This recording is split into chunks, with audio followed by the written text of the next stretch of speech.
Hello everyone, it's Helen here with Help with Helen. Thanks for joining me. Today we're going to talk about a couple of surgical procedures that are available for acid reflux sufferers. Usually surgery is a last resort. However, if you are a severe acid reflux sufferer and you have tried everything, you have changed your diet, your lifestyle, medications aren't working for you, your doctor may evaluate everything and consider you a good candidate for one of these surgeries. However, first and foremost, you're going to need to schedule an appointment with a gastroenterologist. Yes, you're going to have to go see a professional in this field. He's going to sit down with you. He's going to have you tell him everything that's been going on. And usually, instead of just giving you a medication, he's going to want to check you out. He's going to want to see what's going on the inside. So he's probably going to schedule an appointment and he's going to want to do an upper GI, a lower GI. So he's going to want to go in through the esophagus. He's going to want to check things out and see what's going on. Like, does this person have an ulcer? Does this person have strictures? Do they have a hiatal hernia? How severe is the reflux? They're going to want to go probably through the other end and check out the GI tract, like what's going on here in the stomach. So they're going to want to get a really good baseline on what's going on. And the only way, obviously, for them to do it is to go on in.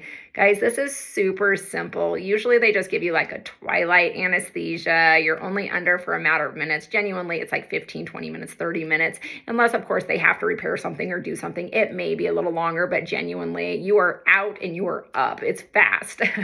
So nothing to be afraid of here. And this way, they know. They can say, like, this is what we're dealing with. And then they can get you on the right medication. So whatever you may need. If you have an ulcer, they can get you on some medication for that. If you are struggling with GERD, gastroesophageal reflux disease, they can get you on the right medication for that. And so this way they know what direction to go.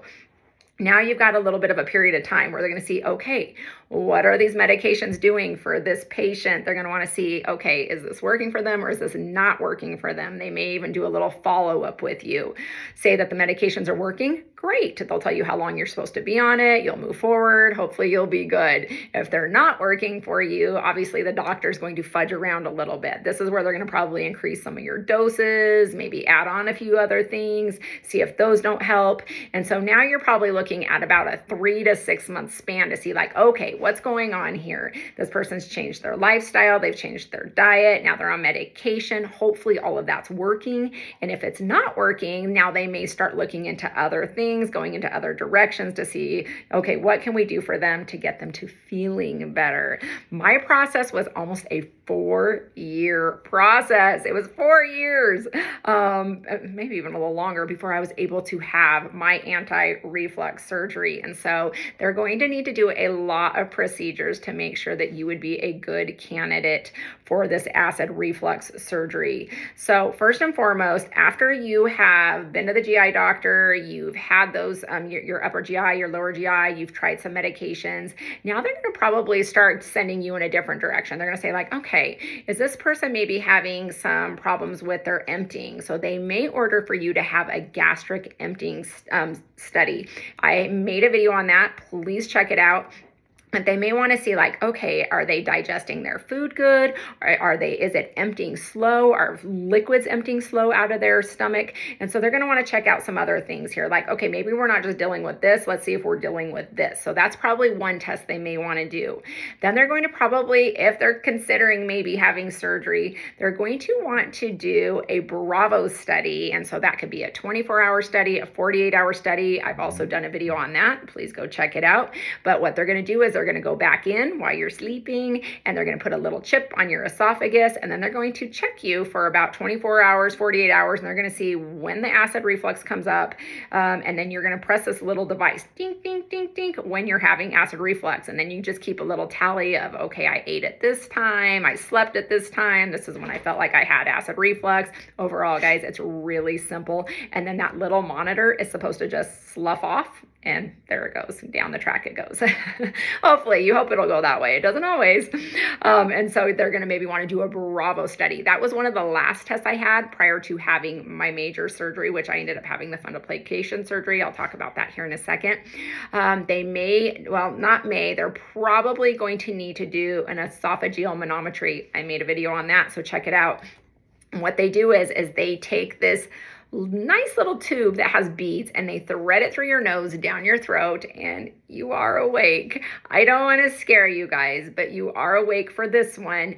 They need you to be, because you are interacting in this one, and they will have you swallow a liquid, and then they test and see the motility of the esophagus to see like how things go down, make sure that it moves correctly so that you can have this surgery, because they need your esophagus working if they're going to come in and they're going to take your stomach and they're going to cut it and tie it around your esophagus. They need to make sure that everything checks out and that you're going to be okay and that you would be a good candidate for this surgery. And so it's one of the ones that it's a little uncomfortable. It's not going to bring you to tears. However, your eyes will water just because you got something up your nose and down your throat.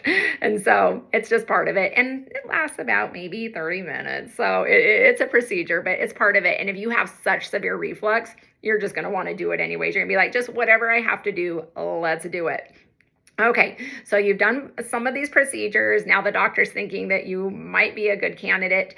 Now you need to start talking to him about what kind of surgeries are available to me. And I would say if you are somebody who is suffering severely, you should start probably checking out what surgical procedures are available to you within the first probably 6 months. If your medication's not helping, your diet's not helping, your lifestyle's not helping, you're going to know like, something's wrong here. I'm going to need to do something a little more extreme. I wouldn't do a surgical procedure just out of impatience. Please give it time. Like I said, I spent years before I had my surgical procedure. However, I understand that some people are like, I want to get back to a normal lifestyle. I don't want to be on a PPI forever. I'm thinking this would be a better fit for me. And especially if you go through all these other procedures and they're not effective, well, then maybe, just maybe, it would be the thing for you. And so you're definitely, though, like I said, start researching it, but don't jump into it maybe.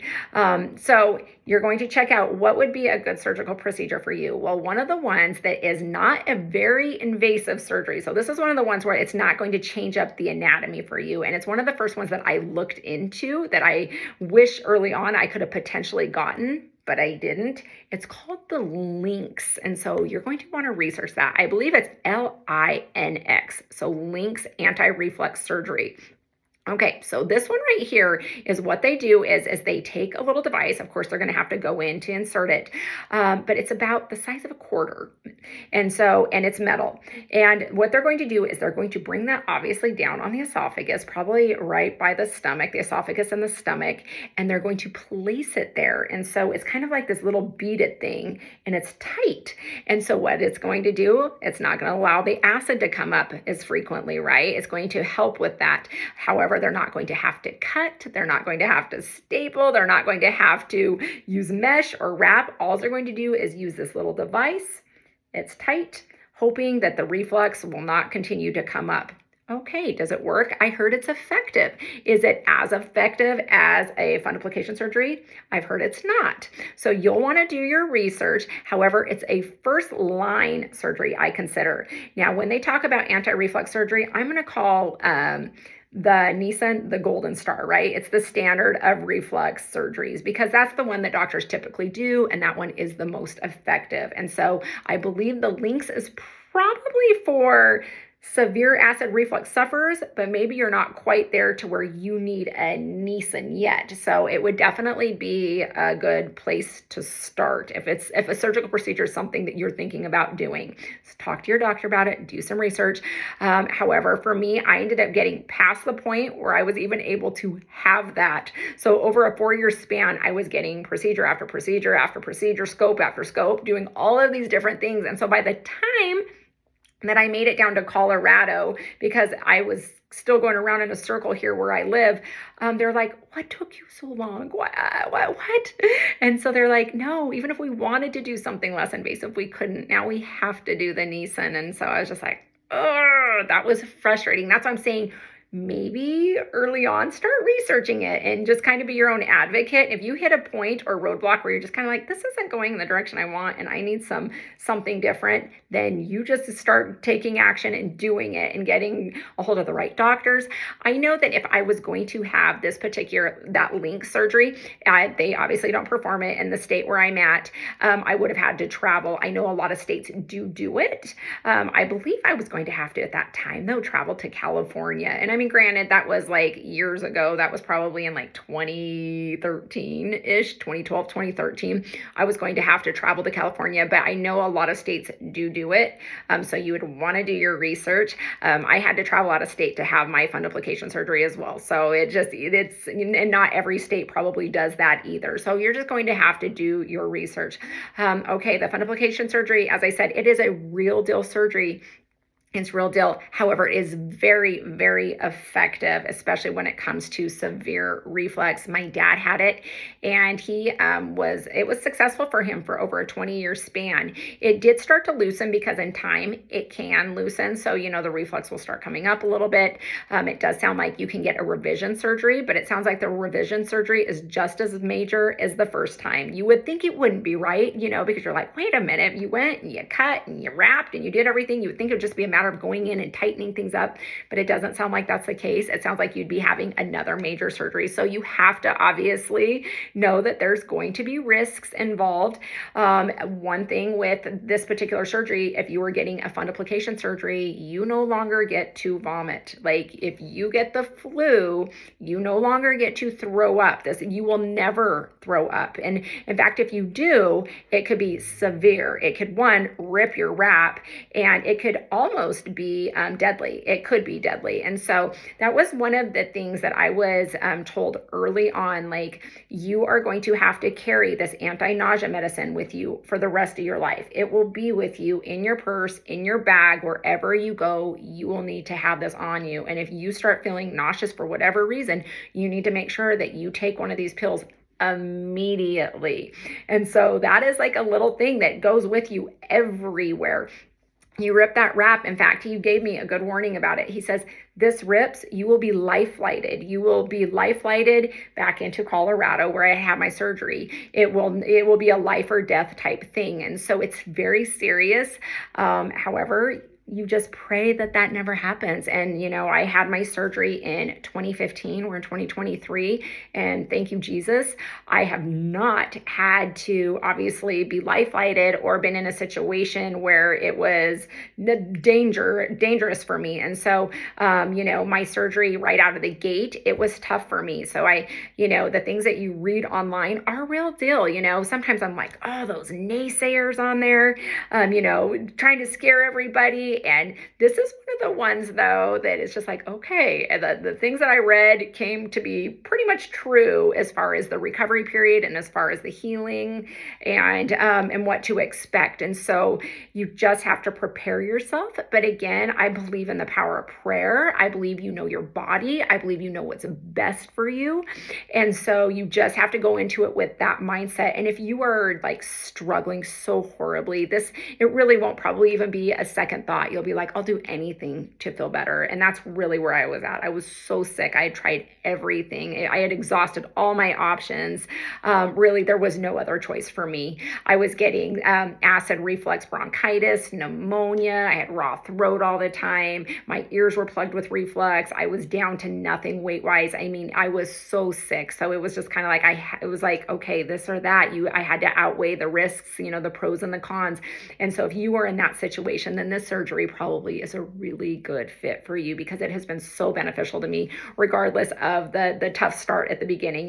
Came out of surgery. I was down in Colorado for a couple of days. The diet coming off of the surgery is tough. It's liquid. You're going to be drinking liquid, only liquid for a week. They got to make sure the esophagus is working. Everything's kind of going through. There's an adjustment period, obviously, with the tummy and the esophagus. And then week 2, you can maybe bring in some soft foods. Week 3, a little more, consistency. Week 4, a little more. And so it's definitely a 5-6 week healing process, genuinely, and then some. And so it took some time. My body didn't react really well to some of the things that were going on. I ended up in the hospital here in Casper after my surgery, which was a scare. But my body, again, was adjusting to some things that they had me on some like steroids and different things like that for the swelling and stuff after the surgery. My body body didn't like the steroids. So if you watch my videos, I don't always do well with medication. So I'm like that one person where you're like, this works for like 99 people, but it won't work for her. So that you can't put me in a box because my body's going to do the exact opposite. So medications and me don't mix. So really it was the medications that were making me sick. And so I ended up in the hospital because of some of that stuff. But I got out once I started healing, and I'm telling you what, I had somebody pray over me, a dear man pray over me. He showed up at my house. He was a bishop. He showed up, and I talk about this because I'm just like, holy smokes, I really feel like the power of prayer here. He prayed over me. I could barely make it to the door. I was 90 some pounds. I wasn't sure if I was going to make it. This is one of those times where I thought I was actually going to die. And I didn't think I was going to get through the surgery or the healing or the recovery period or anything. And he showed up at the door. I could barely make it to the door. He sat down with me on the couch. He took out his little bottle of like oil, like olive oil, and he anointed me with it. And he prayed over me, and he got real serious with me. And he was just like, is there anybody else that you know who's struggling more than you are? And I said, well, I have a friend who's got cancer. He's like, let's pray for her. And he's just like, when I leave, I want you to go into your room and I want you to get with God. And I want you just to pray and, tell him anything that you're sorry for and just tell him that you need him. And I did it. He left. I went into my bedroom, and I was just like, crying and poured my heart out to God. And I'm telling you what, this is after I had gotten out of the hospital, and I'd only been out maybe a day. But I, little by little, it's just like I got up in the mornings, and the power of prayer, I could now all of a sudden take a little sip of Boost, whereas I had gotten to the point where for a few days I couldn't even sip on water. It was like coming up. I couldn't drink anything. I couldn't eat anything. I was just like, I thought my kidneys were gonna shut down. I mean, I was dehydrated. It was pretty bad stuff. And so when he came and prayed on me like that, and I got with God, and I really felt like over the next several days, just the hope that came through that and the power of that prayer. And I started, like I said, able to drink a little water, a little bit of Boost, and week by week by week, I was just tallying up like every single thing that was happening. Like, yes, I can do this. Yes, I can have a bite of food. Yes, I can this. And every little half a pound, every pound to the sunshine on my back that was healing, because you deal with a lot of coming out of this particular surgery, a lot of gas pain, like, that goes into your shoulders and your neck. And so just the healing power of the sun. But, it was every little thing. I was having to hang on to everything, even just when somebody would send me flowers, I was just like, okay, the flowers gave me hope. So every day I was like, I needed hope. And here I am. And that's why it's just like, oh my goodness, it's crazy. It's crazy, but it's amazing, these bodies and what they're capable of and what they can do. And like I said, the power of prayer, man, I believe because I seen it. I lived it. I remember shutting my eyes one night and I was just like, I don't know if I'm going to wake up in the morning. I don't know if I am. And then when I opened my eyes the next morning, I'm like, well, here I am. And here we are. So that was kind of a bunny trail, but I had to share it because it was part of this journey. It was part of this surgery. But okay, Helen, was this surgery successful? Okay, let's get back on track. Yes, it was successful. I'm doing really, really well. I was able to come off of my PPI, which is up till that point for several years. I was on 40 milligrams of Nexium. After the surgery, I did have to go back on 20 milligrams of Nexium. I was on that for a few years. And then obviously now I've been off of my PPI for a year and a half. Do I think my wrap is loosening a little bit? Okay, that's the question of the day. I'm at least asking myself that. It could be. Now, I had my surgery in 2015, and obviously it's 2023. I do feel like I might be getting just a hair of reflux as of late. Now, granted, life will get you. There's different things. There's stressors, there's sicknesses. Like I said, I had COVID last year. I felt like that messed with my GI tract. I just had another surgery on my breast because they found a lump. And so they've been doing a lot of like different things there. I had to have surgery, anesthesia, different medications. So that will mess with everything. And that probably is why I'm experiencing a little bit of reflux. I don't know that it's that my wrap has loosened. However, I am going to be proactive, and I have scheduled an appointment, which I'll do a video on, to go meet with my GI doctor, and we're going to take a peek. We're going to go in, guys. I'm doing the upper GI, I'm doing the lower GI, and maybe I'll just make a whole video on it, like real time, kind of like day of, and kind of filling you guys in on everything. But I'm going to go get it checked out. I think it's good too. It's been several years since I have. It's definitely been a few years. So it's time to just see what's going on in there. You know, they can take biopsies, make sure that I haven't like gotten any Barrett's. Barrett's is cancer of the esophagus, just from, you know, like the reflux, make sure everything's checking out, looking good. I think it's important. Besides, I'm at the age where I need to get a lower GI, a colonoscopy. And so it's just, it'll be good. And I will keep everybody posted on that, because I am struggling with a little tiny bit of reflux and still not on a PPI yet. However, definitely want to see maybe what's going on in there. So, but other than that, I think it's effective. I think it's worth it. I think if you're in that position, talk to your doctor and probably get it done. It can probably save you a lot of pain, a lot of suffering, and potentially help you to save you from getting Barrett's esophagus, which would be cancer of the esophagus, as I just talked about. My dad did end up getting that. And so the faster and sooner you get this done, obviously that is going to lessen your chances of those things. But you've got links and you've got the fundoplication surgery. Those are the two that I know about. Those are the two that you should research. And if you have any questions at all for me, please ask, and feel free to ask. I'd be happy to answer anything that you may ask me. And if I don't have the answers, I'll try to find them for you. All I want to do here is try to help people. That is my number one goal, and try to just prepare you and just try to be a blessing and try to help you to get through this. So God bless everybody, and thanks for tuning in. Bye.